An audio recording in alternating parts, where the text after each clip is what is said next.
La primera objeción es que la Iglesia Católica enseña doctrinas que no están contenidas en la Biblia, la palabra de Dios. Por tanto, muchas de esas enseñanzas que nos da la Iglesia son inventos de los hombres. Vamos a llamar a esta objeción conflicto Biblia contra Iglesia.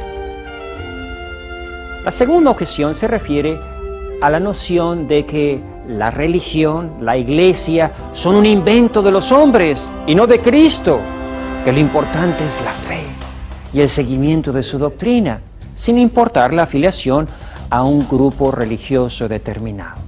Por eso, a esta segunda objeción la llamaremos fe sí, Iglesia no. Finalmente, en la última objeción revisaremos todas esas opiniones en contra de la Iglesia Católica que la acusan de haberse corrompido, de ser una iglesia de pecadores, una iglesia con una historia llena de abusos, injusticias, errores. Muchos de ustedes habrán escuchado aquello de que la iglesia es la ramera, la prostituta, la Babilonia enemiga del Dios verdadero. Por eso vamos a llamar a esta objeción una iglesia de pecadores. Primera objeción, Biblia contra Iglesia. Al hablar de la relación de la Biblia con la Iglesia, lo primero que debe quedar claro es el gran aprecio que la Iglesia Católica tiene por la Escritura. La Iglesia recomienda insistentemente a todos los fieles la asidua lectura de la Biblia para que adquieran la ciencia suprema de Jesucristo. Pues como dice San Jerónimo, desconocer la Escritura es desconocer a Cristo. Así que, hermanos, cuando escuchen que alguien afirma que en la Iglesia Católica no tomamos en cuenta las Sagradas Escrituras, sepan que están mintiendo y que la realidad es todo lo contrario. Ahora bien, la manera como concebimos la relación entre la Biblia y la Iglesia es muy diferente a la de los protestantes. Para entender esto, vamos a ir explicando paso a paso estas diferencias y vamos a tratar 4 puntos. Primero, la Iglesia es primero y la Biblia después. Segundo, primero es la palabra hablada y después la palabra escrita. Tercero, la Escritura no nos da la fe. Cuarto, la salvación está en el conocimiento de esa verdad que es Cristo mismo. Primero, la Iglesia es primero y la Biblia después. Partamos de estas 2 premisas. La Iglesia es obra de Cristo y la Biblia es palabra de Dios. Hay que respetar tanto a la Iglesia como la Biblia. Y está mal negar la Iglesia para afirmar la Biblia, como negar la Biblia para afirmar la Iglesia. Las 2 son obras de Dios, por tanto hay que respetarlas, pero cada una en su lugar. Históricamente, la Iglesia existió primero y la Biblia vino después. La Biblia fue escrita por la Iglesia. La Biblia nació en la Iglesia. La Biblia es hija de la Iglesia. Este es un hecho histórico, verificable. 90 años después de la muerte de Cristo fue que se acabó de escribir el último libro que se incluyó en la Santa Biblia. La Iglesia ya existía antes de que la Biblia se terminase de escribir. Y todavía pasaron más de 300 años antes que se definieran cuáles eran los libros que debía contener la Biblia. Hablar de la composición y creación de la Biblia nos tomaría varios programas, en su momento los presentaremos, pero por ahora quiero que vean esta tabla con las diversas fechas en las que la Iglesia se reunió en algún sínodo o concilio para discutir y decidir cuáles serían considerados como los libros inspirados, los libros de inspiración divina, es decir, como documentos que eran definidos palabra de Dios. Concilio de Yamnia, después del año 80 después de Cristo. Concilio de Nicea, 350 después de Cristo. Sínodo romano, en el 382 después de Cristo. Traducción al latín hecha por San Jerónimo por orden del Papa Dámaso I en el año 390. Concilio de Constantinopla, año 692. Concilio de Trento, 1545-1563. Queda claro, pues, que la Biblia, tal como la conocemos, es hija de la Iglesia y no al revés. Una hija no puede engendrar a su propia madre. Pongamos el problema de otra manera para que todos puedan entender. ¿Por qué debemos creer, por ejemplo, que el Evangelio de Lucas y los Hechos de los Apóstoles nos dicen la verdad, que son palabra de Dios? San Lucas no era un apóstol. Cristo no le mandó a Lucas escribir nada, ni siquiera lo nombró su apóstol. Entonces, ¿por qué debemos creer lo que Lucas escribió? ¿Por qué debemos creer lo que dice el Evangelio de Marcos? Marcos tampoco era apóstol. ¿Por qué debemos creer la carta a los hebreos si ni siquiera sabemos quién es el autor? Entonces, ¿en base a qué están estos documentos incluidos en la Biblia? ¿Por qué debemos creer que es palabra de Dios lo que esos autores escriben? Porque la Iglesia me lo dice. Creemos que la Biblia es palabra de Dios porque la Iglesia lo dice. Y sin su autoridad no habría Biblia. Esa Biblia que tienes en las manos, tú y cualquier otro hermano separado, fue compilada por la Iglesia Católica. Si ellos hicieron cambios después y modificaciones para ajustar a sus propias creencias, ese es otro problema. Segundo, primero es la palabra hablada y después la palabra escrita. El cristianismo, dice el catecismo de la Iglesia, no es la religión del libro. Sabemos que hay muchas iglesias fundadas sobre la Biblia. Pero Cristo jamás dijo, sobre esta Biblia edificaré mi iglesia. Eso no lo dijo Jesús. Por tanto, ninguna iglesia fundada únicamente sobre la Biblia puede ser la iglesia de Cristo. Jesucristo nunca dijo, id y repartid la Biblia. El que sepa leer se salvará, el que no sepa leer se condenará. Cristo no basó su iglesia sobre la Biblia, sino sobre las enseñanzas de los apóstoles. Eso lo encontramos en el capítulo 16 del Evangelio de San Marcos. Ahí les dice a sus apóstoles, id por todo el mundo y proclamad la buena nueva a toda la creación. El que crea y sea bautizado se salvará. El que no crea se condenará. El que creyere, ¿qué? El que creyere lo que ustedes, mis apóstoles, enseñan, prediquen. Fíjense que claro está, id y predicad. El que creyere se salvará. Lo que debemos creer es lo que los apóstoles enseñan. La Biblia es instrumento de salvación en cuanto contiene las enseñanzas y la predicación de los apóstoles, los enviados de Cristo. Y el único lugar para entender la Biblia en toda su amplitud es la iglesia, donde se guarda y observa no solo lo escrito, sino también lo predicado por los apóstoles, aunque no haya sido escrito. Por tanto, el creer que todas las verdades se prueben con la Biblia es de hecho rechazar una de las enseñanzas contenidas en la Biblia misma. Es una contradicción rechazar las enseñanzas transmitidas oralmente por los apóstoles. El mismo apóstol San Juan concluye su evangelio con esta frase, indicando que muchas de sus enseñanzas no fueron plasmadas en el libro, no fueron escritas. Hay además otras muchas cosas, dice San Juan, que hizo Jesús. Si se escribieran una por una, pienso que ni en todo el mundo bastaría para contener los libros que se escribieran. Tercero, la Escritura no nos da la fe. Hay muchas iglesias que reclaman que la fe es lo único que salva.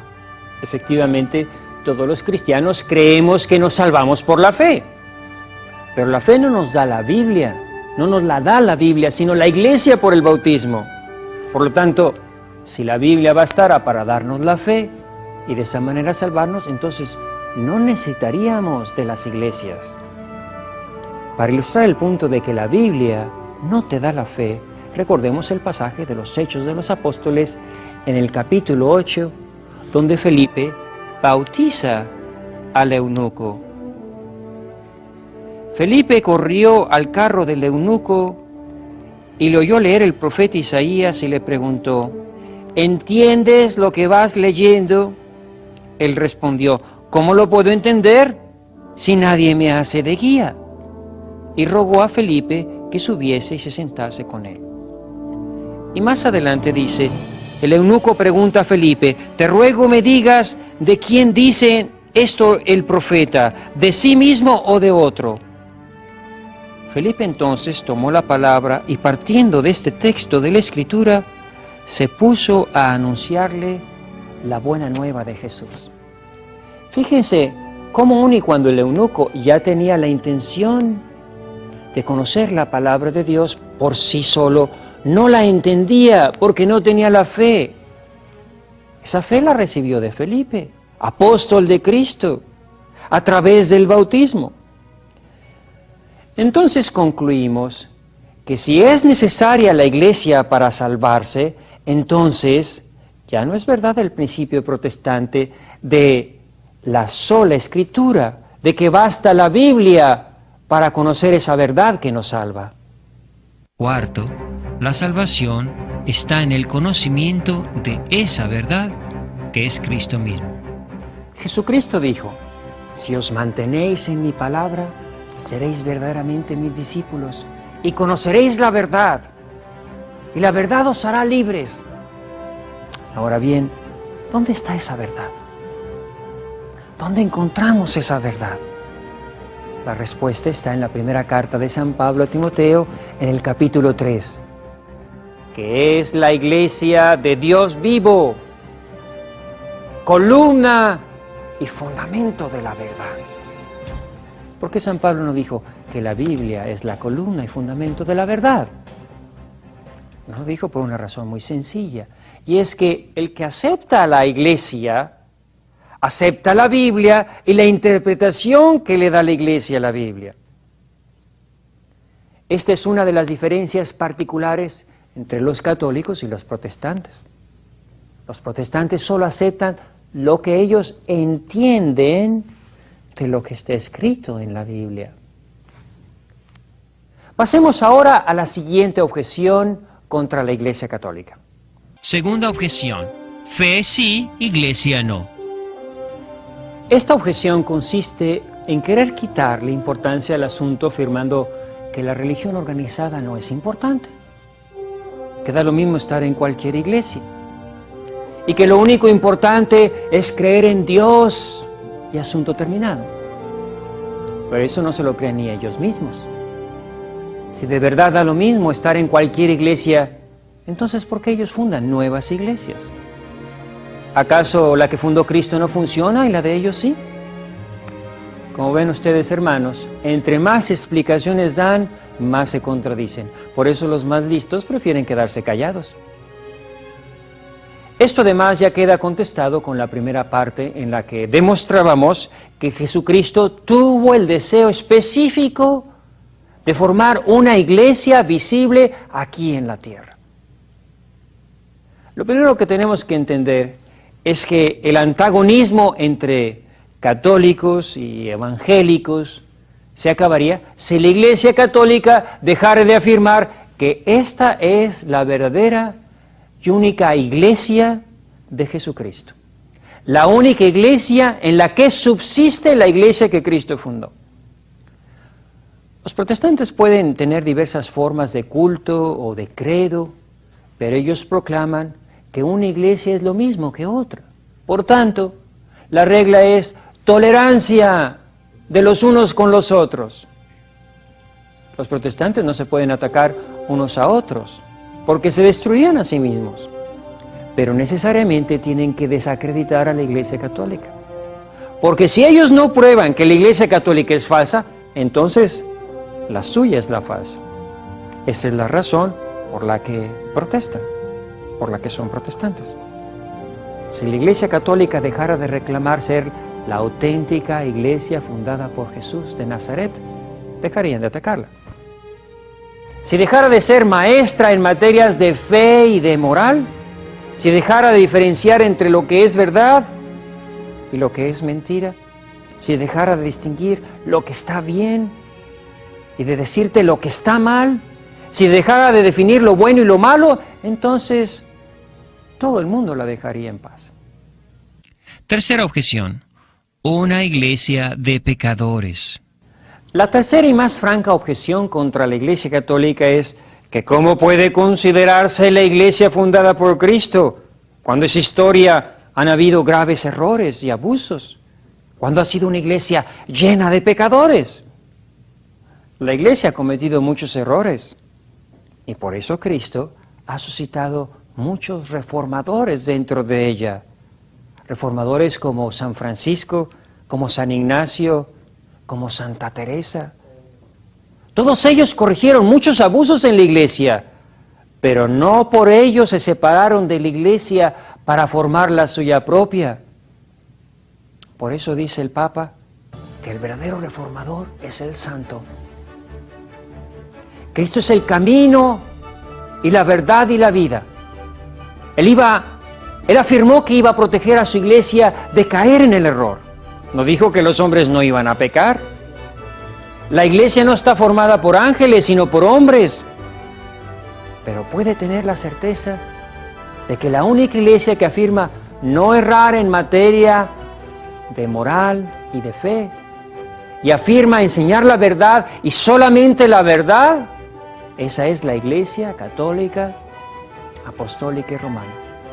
Y esto es así, porque la Iglesia de Cristo no puede enseñar verdad y error a la vez. Hay quien acusa a Pedro porque traicionó a Cristo, que Pedro falló muchas veces. Sí, es verdad. ¿Y eso qué? Cristo no prometió que Pedro no iba a ser impecable, que Pedro no iba a caer, sino que iba a confirmar a sus hermanos en la verdad.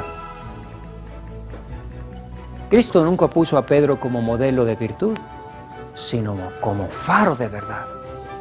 El mismo Jesús se lo advirtió a Pedro de que iba a caer. Iba a tener caídas, y graves fueron las caídas de Pedro. Eso no era novedad para Cristo. Lean el capítulo 22 de San Lucas. Simón, Simón, mira que Satanás ha solicitado el poder de cribaros como el trigo, pero yo he rogado por ti, para que tu fe no desfallezca. Y tú, cuando hayas vuelto, confirma a tus hermanos. La historia de la iglesia no se puede cambiar. Es una iglesia con una historia de santidad y pecado, de triunfos y derrotas, de herejes y de mártires. No es una iglesia perfecta, es una iglesia humana, muy humana. Pero es la iglesia que Cristo fundó. Y yo quiero vivir y morir en la iglesia que Cristo fundó. En la iglesia de Cristo han habido muchas cosas malas, digámoslo claro. Han habido simonías, escándalos, torturas, cruzadas, luchas fratricidas, abusos, avaricia. Nadie niega eso. La Iglesia Católica no tiene necesidad de mentiras. Ahí están todos los documentos en los archivos del Vaticano al alcance de cualquier estudio. En el campo de Dios también hay cizaña. Y dice San Agustín que la cizaña es para probar a los buenos, porque sin malos alrededor, los buenos serían buenos tan solo por ambiente y no por convicción. Por otro lado, es necesario imponer el amor a la verdad. Es decir, que se reconozca también toda la santidad que ha habido en la Iglesia Católica. ¿Cuántas mujeres en la plenitud de su juventud viven consagradas a los más necesitados, a los más pobres entre los pobres, a los niños, a los desamparados y a los huérfanos? ¿Cuántos misioneros se gastan perdidos en la jungla predicando la palabra de Dios?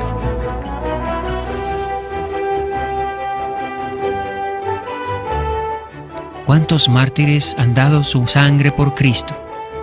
¿Cuántos católicos han muerto con el grito de Cristo Rey en los labios? Por eso, para ver la santidad de la Iglesia, es necesario abrir los dos ojos y no ver todo con el ojo izquierdo. A mí enséñame una iglesia que haya predicado a más gentes el Evangelio, que haya enjugado más lágrimas a los afligidos, que haya educado a más ignorantes, que haya atendido a más enfermos, ciegos, leprosos. A mí enséñame una iglesia que haya hecho más obras para la difusión del Evangelio, que haya engendrado más figuras excelsas y santas, que haya entregado más sangre y más vida por Cristo. Enséñamela y yo me voy con ella.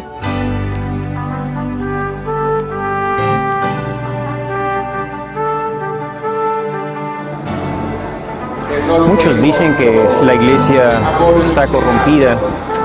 Sin embargo, lo que se corrompe desaparece y muere. ¿Qué es lo que vemos aquí? Una iglesia viva, llena de fe. Aquí reunidos en esta plaza de San Pedro, multitudes vienen a renovarse en su fe en Cristo nuestro Señor. Esta es la fe de nuestra Iglesia Católica. Esta es nuestra fe en las palabras de Cristo nuestro Señor. Yo estaré con vosotros todos los días hasta el fin del mundo. Así es como hemos respondido a esas tres temidas objeciones contra la Iglesia Católica. Nos vemos, amigos, en nuestro siguiente programa con nuevas pistas para encontrar la verdadera Iglesia de Cristo.